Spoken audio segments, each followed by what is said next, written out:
what we have here if it isn't you people? What do I mean by you people? Oh, you know exactly what I mean. You all gas, no trashites. The shitty Johnny-come-latelys. Yeah. Oh, wow. We're back again. We're back again. Well, you know what? To the faithful, we didn't have any doubts. But to the people that are listening to this episode for the first time or what have you, or just because, oh, it's about something I want to hear about. Whatever. Anyways, we're back. Took a little brief pause due to some things and whatnot.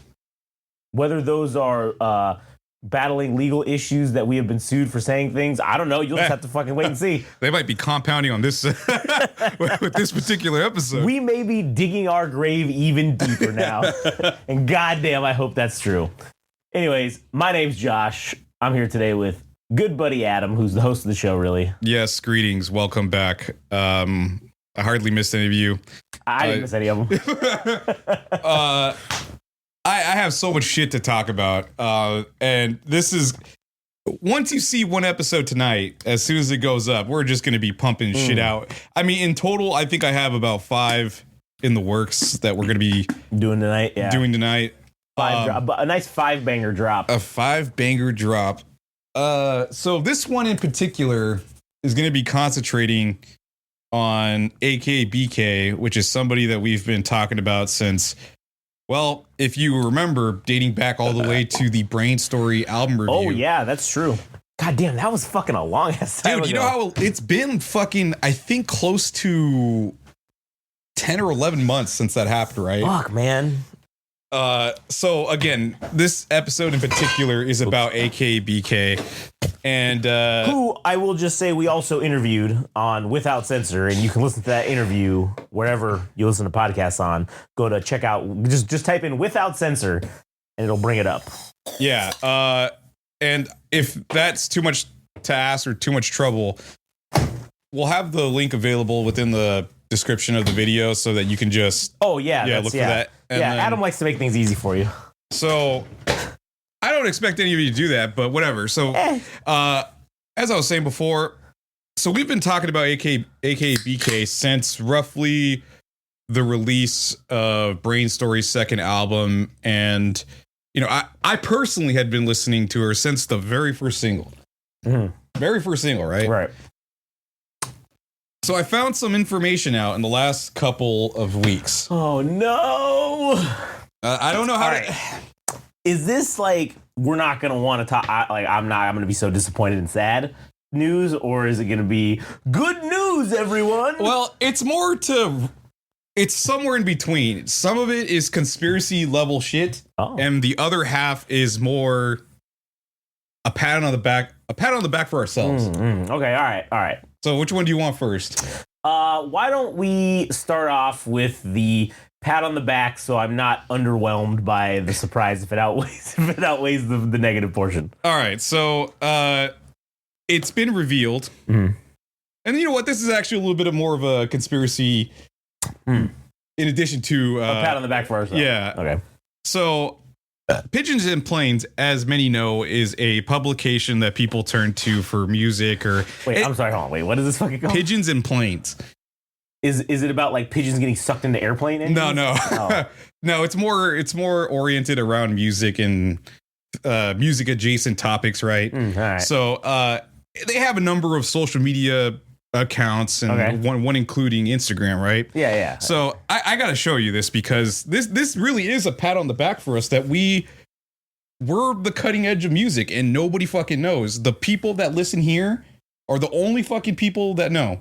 Yeah. And it actually is driving me up the wall how much we're not getting fucking credit. We're not getting our fucking respect. I don't know what else to do to convince people that we're the shit. Yeah, motherfuckers need to start putting some respect on our name.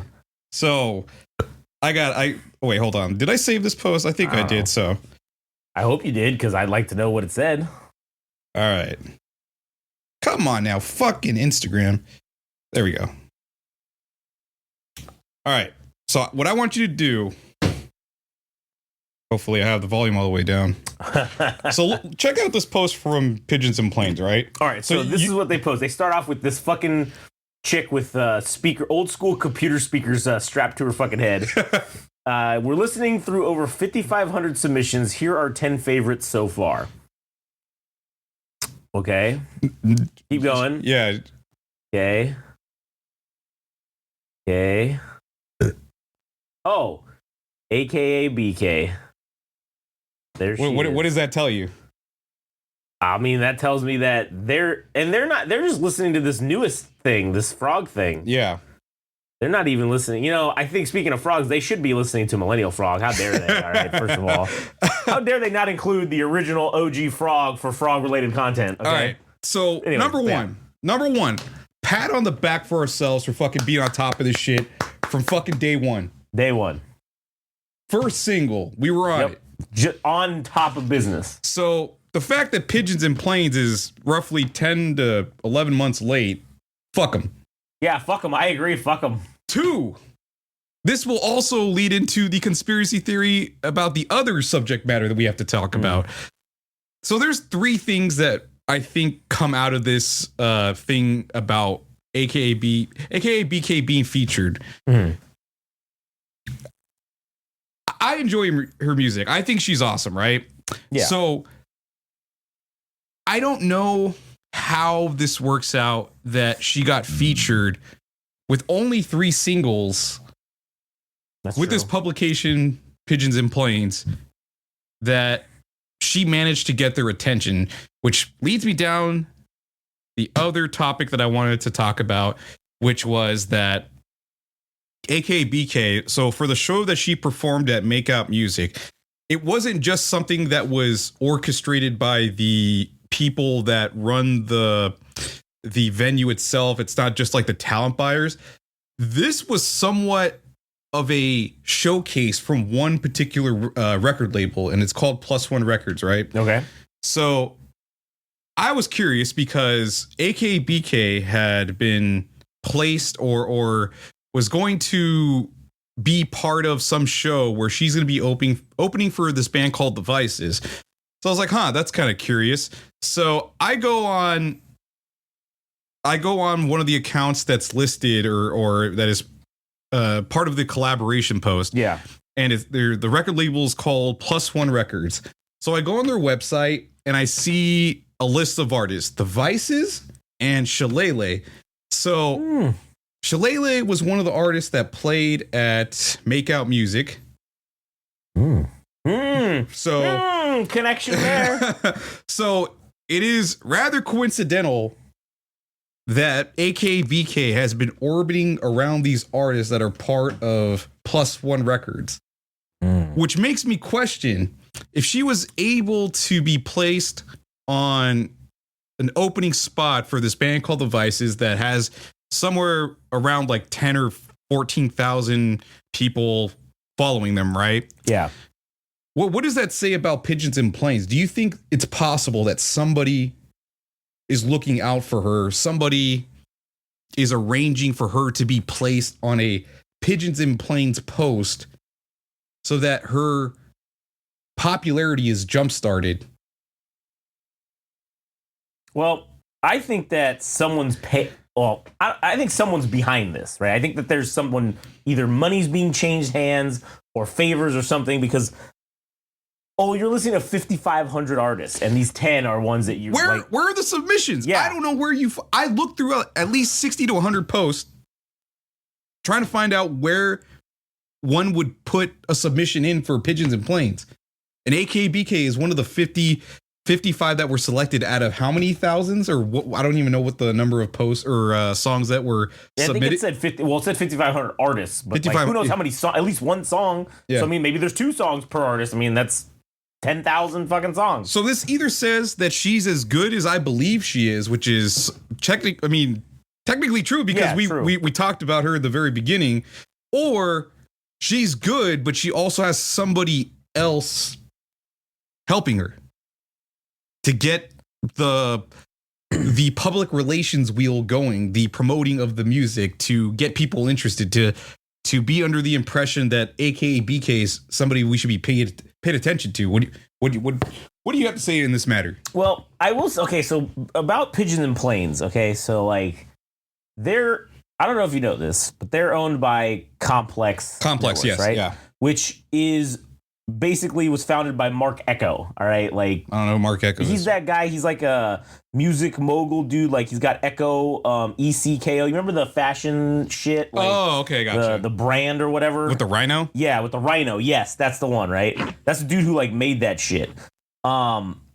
He also the key people in that are also Aaron Levant, which that name sounds familiar to me as a music industry person that we've talked about before or something related with that last name. I don't remember. I feel like that name sounds familiar. I'll have to look him up in a minute. But they're a $200 million fucking company. Okay, so like Complex itself. Yeah, Complex. And Pigeons and Planes is owned by them. And they were formerly independent from that. They weren't part of Complex for a lengthy period of time. Correct, yeah. And I think it was in I don't know. It was a few years ago that they bought fucking Pigeons and Planes, but essentially I think that they're being someone's paying them to do this, right? Why? It just doesn't make sense as to why it wouldn't, especially with this connections you talked about that she has in other other bands. Yeah. I mean, from the same record label, it's just very strange. I mean, talking about some of the other occurrences of things being orchestrated, particularly with like Jocko Team, who we were talking about for like 3 or 4 months. Yeah. I mean, we found out that shit's orchestrated. Right, yeah. So it's like, where does it end? Yeah, there would be nothing for me to believe that this isn't orchestrated. You know what I'm saying? Like, it's not something that is out of the realm of possibility. Or it's not even something that's not just that, but it's not even out of the realm of oh, that's believable. It's very much believable that she has these connections and they're using them to make this shit happen, right? To start moving it up the line. I also don't think, because remember when we interviewed her, she had went to, I don't know, she went to whatever, some college or some shit, right? Or whatever she was studying. I don't know. She kind of has pedigree in video production. Right. But like, I don't think that, okay, you don't just like roll up with money, right? And just be like, oh yeah, I want to get a fucking bachelor's degree in videography or video production, right? That's a multi-hundred-thousands of dollars degree right there.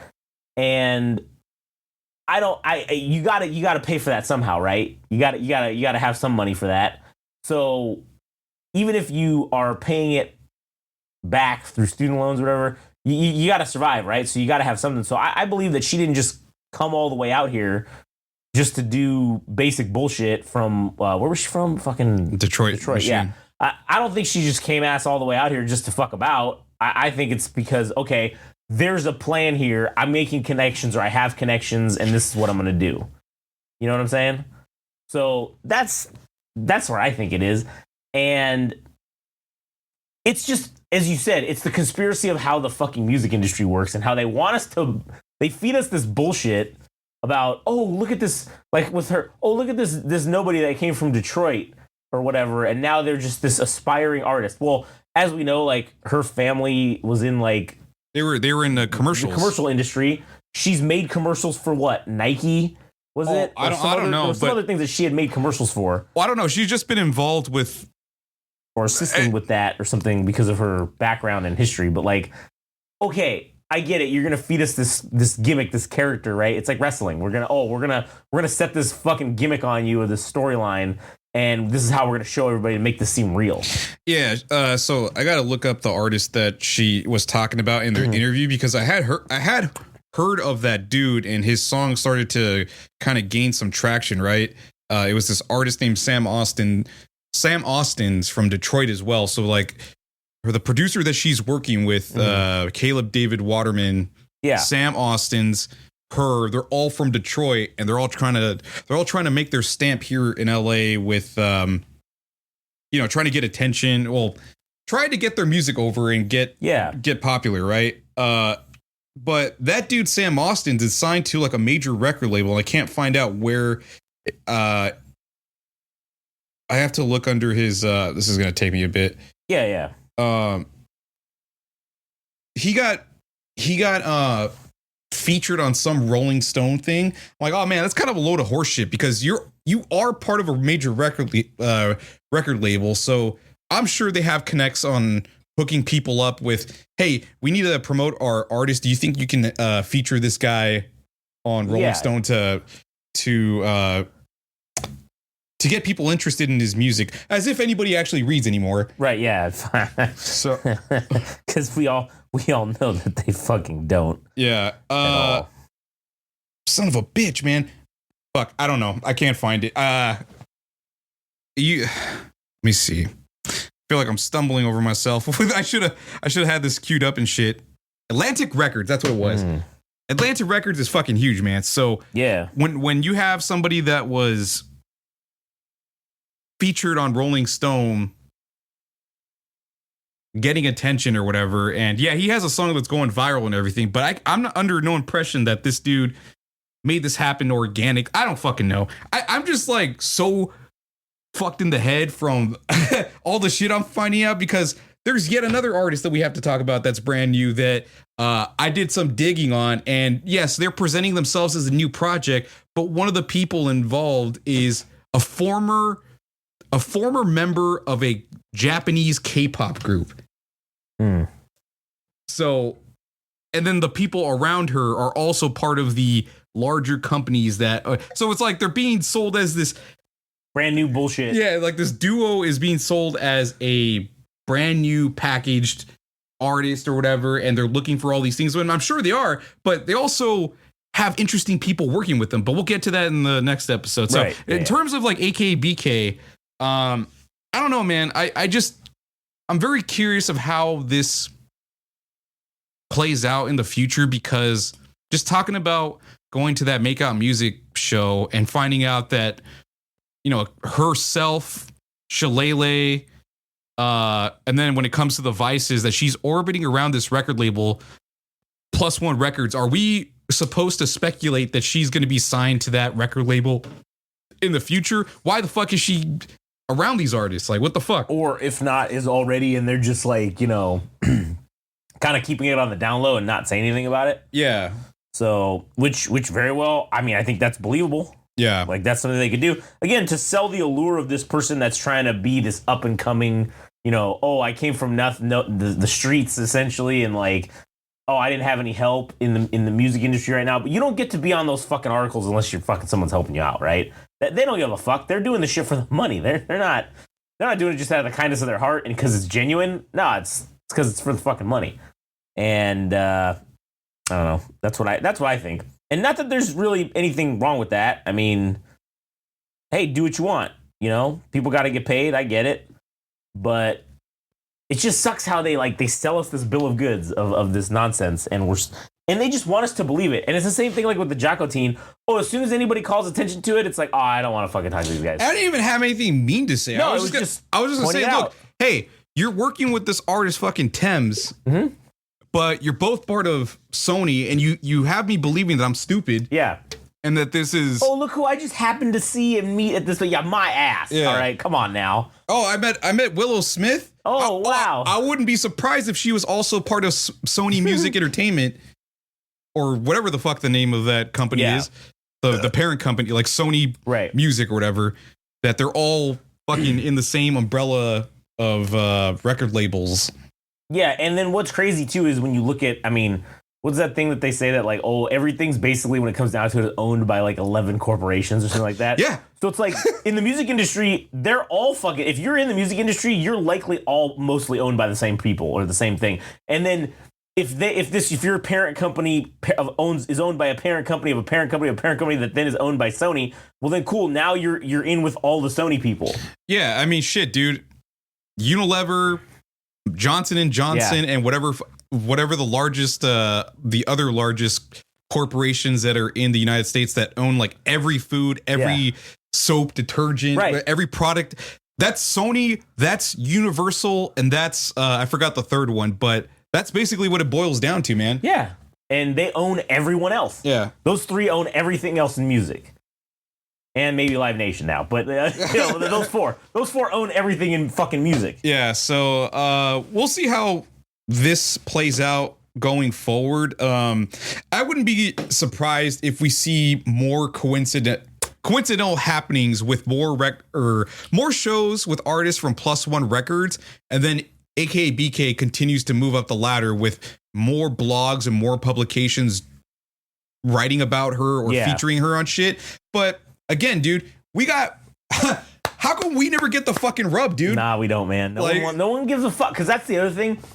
Paper planes, or not paper planes. Paper planes is what paper planes. Fuckboy Planes Incorporated. They just want to fucking, look what we discovered. No one else. I guarantee you there will be an article or there'll be some shit on that stupid ass platform that comes out that says, look at this artist that's been found by no one. We are the first to do it. I can't wait until a motherfucker tries to claim that they have the first interview, and I'm going to spam their comment section with the link.